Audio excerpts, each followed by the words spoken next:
Brought to you by Biz Analyst by Khata Book. ना computer ना file, अब tally data on mobile बिज analyst के साथ।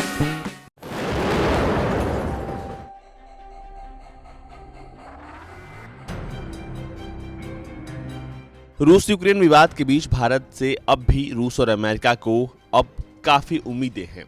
रूस और अमेरिका को उम्मीद है कि भारत खुलकर किसी एक पक्ष का समर्थन करेगा। हालांकि ऐसा नहीं है।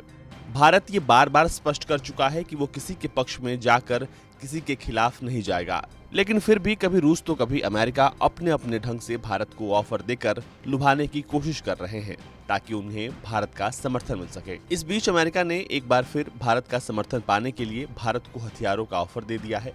दरअसल भारत की हथियारों को लेकर रूस पर निर्भरता अमेरिका से ज्यादा है, जिसे एक कारण माना जाता है कि क्यों भारत रूस के खिलाफ नहीं जा रहा। फिलहाल अमेरिका ने रूसी हथियारों की आलोचना करते हुए कहा है कि वो भारत को रक्षा क्षेत्र में सहयोग करने के लिए उत्सुक है। अमेरिका ने कहा है कि भारत को ये सोचने की जरूरत है कि क्या हथियारों के लिए रूस पर उसकी निर्भरता ठीक है, क्योंकि रूस की लगभग 60% मिसाइल काम करने की स्थिति में नहीं है। अमेरिका ने भारत से कहा है कि वो देखे कि रूस के हथियार युद्ध के मैदान में कितना खराब प्रदर्शन कर रहे हैं। ये कहते हुए अमेरिका ने भारत को उसके हथियारों को प्राथमिकता देने की पेशकश की है। राजनीतिक मामलों के अमेरिका के विदेश सचिव विक्टोरिया नुलैंड ने एक इंटरव्यू में कहा कि रूस यूक्रेन युद्ध को लेकर उन्होंने भारतीय विदेश मंत्री एस जयशंकर और विदेश सचिव हर्षवर्धन श्रृंगला से बातचीत की है।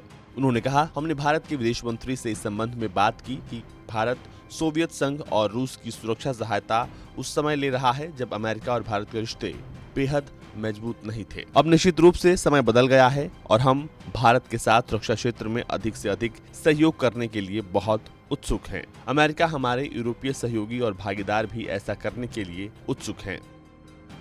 वहीं रूस चीन संबंधों पर उन्होंने कहा कि रूस केमिकल और जैविक हथियारों के इस्तेमाल को लेकर गैर जिम्मेदाराना बयान दे रहा है। ऐसे वक्त में जब अतिवादी ताकतें एक हो रही हैं, भारत और अमेरिका जैसे लोकतांत्रिक देशों के लिए जरूरी है कि वो साथ खड़े हों। यूक्रेन पर हमले के बीच रूस ने चीन से मदद की मांग की है। वो चीन से पैसों और हथियारों की मदद की मांग कर रहा है। इससे रूस और चीन के संबंध मजबूत हो रहे हैं, जो कि न तो हमारे लिए सही है न ही भारत के लिए। आपको बता दें कि अमेरिका की तरफ से भारत का पक्ष अपनी तरफ करने की कोशिशें लगातार जारी हैं, जिसमें अब तक अमेरिका को कोई कामयाबी हाथ नहीं लगी है। संबंधित संयुक्त राष्ट्र की वोटिंग को लेकर क्वाड की बैठक तक भारत ने अब तक रूस के खिलाफ कोई पक्ष नहीं रखा है और न ही भारत के इस रुख से अमेरिका ने खुलकर कोई आपत्ति जताई है, जो कूटनीतिक लिहाज से भारत के लिए अच्छा है।